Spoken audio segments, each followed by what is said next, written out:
Hey guys, welcome back to Shep Talk Movie Review. Today we are going to be reviewing Hustlers. But before we get into that review, a couple of admin notes. First, if you like what you see here, please remember to like, share, and subscribe. It helps out my channel greatly, and I truly appreciate it. Second, if you haven't heard by now, I am doing a big giveaway for the month of September. So if you want the details for that, stay tuned after this review. Now, back to the review. Quick synopsis. Hustlers is about a couple of strippers who fall on hard times and decides to turn the tables on their Wall Street clients. All right, guys, let's get into my Hustler review. Going into this movie, there was a lot of, not, I guess, heat or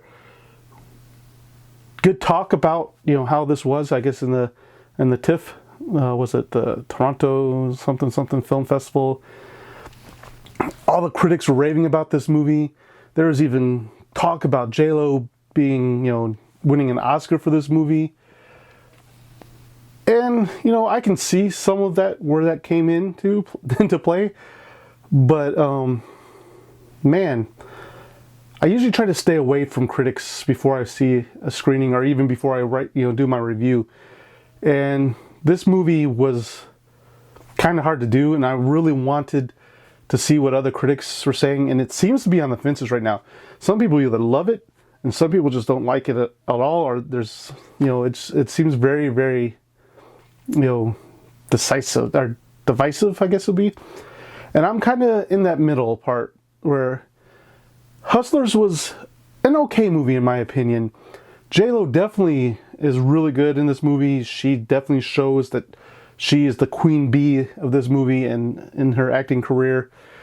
I was very surprised at how much of J-Lo they actually showed. I'm like, I get it. We see her in her music videos and she's very sexy, very provocative.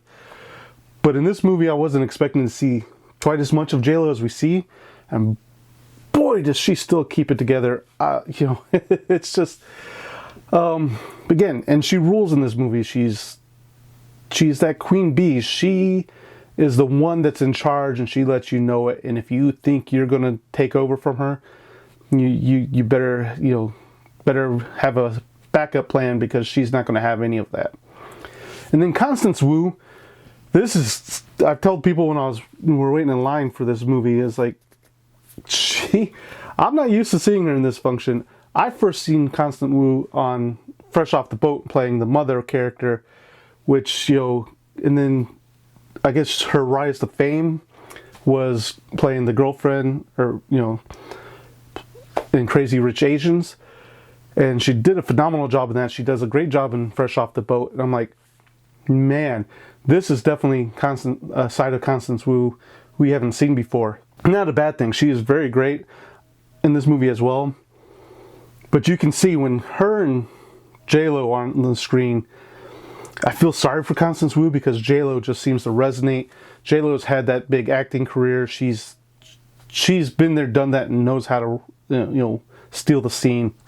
And I think she really has that presence. The other cast members, like they have Lily Reinhart, and she's good in this movie as well, but she doesn't really have as big as a role. She's more of a side character. She's kind of orbiting J-Lo and Constance in this movie. Even everybody else, like in the trailers, they show you Cardi B is in this movie, and she is, but man, it's like you blink and she's gone, man. She has some good, she has some scenes in this movie, but then it's like, where the hell did she go, man? I thought she was going to be part of the crew, and she doesn't really turn out to be part of the crew. And there's other people in this movie. I'm not going to spoil, like they have this big celebrity come in, this big music guy. That was a fun scene to watch, because I feel like in a strip club, man, especially when you're trying to make some money and you have this big music celebrity guy coming in and he's just making it rain, he takes like a stack of $100 bills or maybe dollar bills, and just throwing them on the stage. Doesn't really even care. All the girls are up on the stage fighting for this money. It's crazy. I will say this movie is like 2 parts. And I know it's based on a true story. I was even looking up a little bit of it to see what's going on.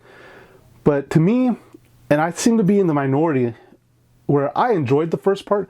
I enjoyed seeing that behind the scenes of the strip club scene. and seeing how the women are treated and how kind of cutthroat it can be sometimes, and how catty they can be, and how sleazy the managers and the owners are of the strip clubs. I kind of enjoyed that, and I'd rather have seen that. It's not because of the TNA that's in the movie, you know, at the beginning of this movie, but yeah, there's TNA in this movie, and you see some people you didn't think you'd see, you know, showing their stuff. But I kind of enjoyed that.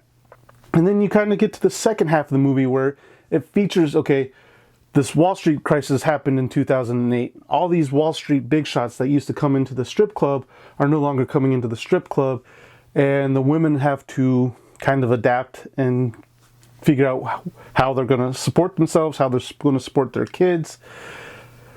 And at that point, it kind of dragged on for me. It was, you know, there were scenes in there that just seemed to last a little too long. The pacing seemed to be a little slower. They were trying, it turned into a news report. You know, Constance Wu's character is giving an interview to a reporter played by Julia Stiles, and it was like, okay, where are you going here? It didn't seem like the interview, you know, Julia Stiles' character was asking those thought-provoking questions. Constance Wu was kind of, you know, just rambling, giving her opinions on stuff. And it kind of got one-sided. We started seeing more of Constance Wu because we're following her from her becoming the stripper to her becoming friends with J-Lo's character to her, you know, becoming J-Lo's partner to now, you know, giving this interview of what happened between becoming a stripper and then fleecing these Wall Street guys.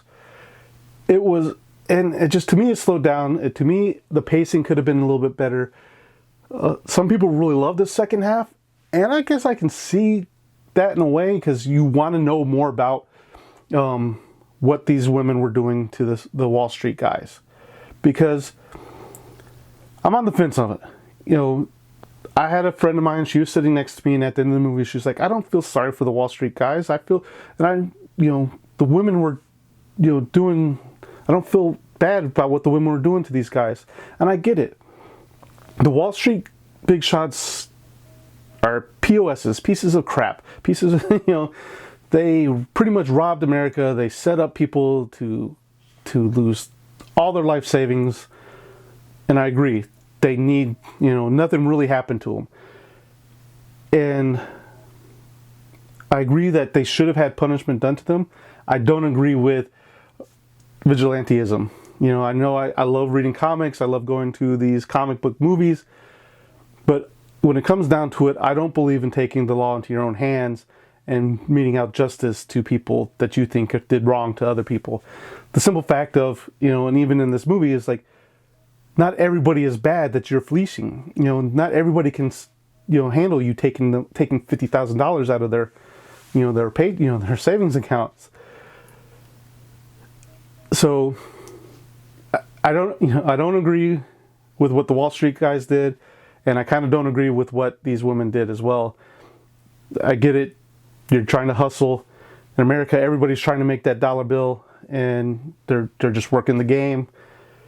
And just like in life, there's risks and there's rewards.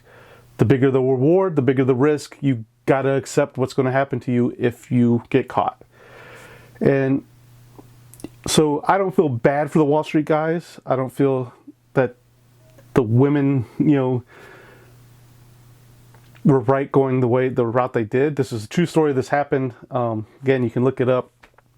The person that J-Lo plays, she's even suing like the film company because they put her in a bad light. She was trying to say she was never a stripper, but she did have these high-end parties with music stars and, you know, other type of moguls. But, you know, and I think I'm doing the same thing. I'm kind of rambling. Hustlers was an okay movie. I wouldn't pay full price to it. When it come down to it, I'd probably give it 2 Sheps out of 5. It's one of those ones, guys, if you really want to go see it, don't waste your money going at night.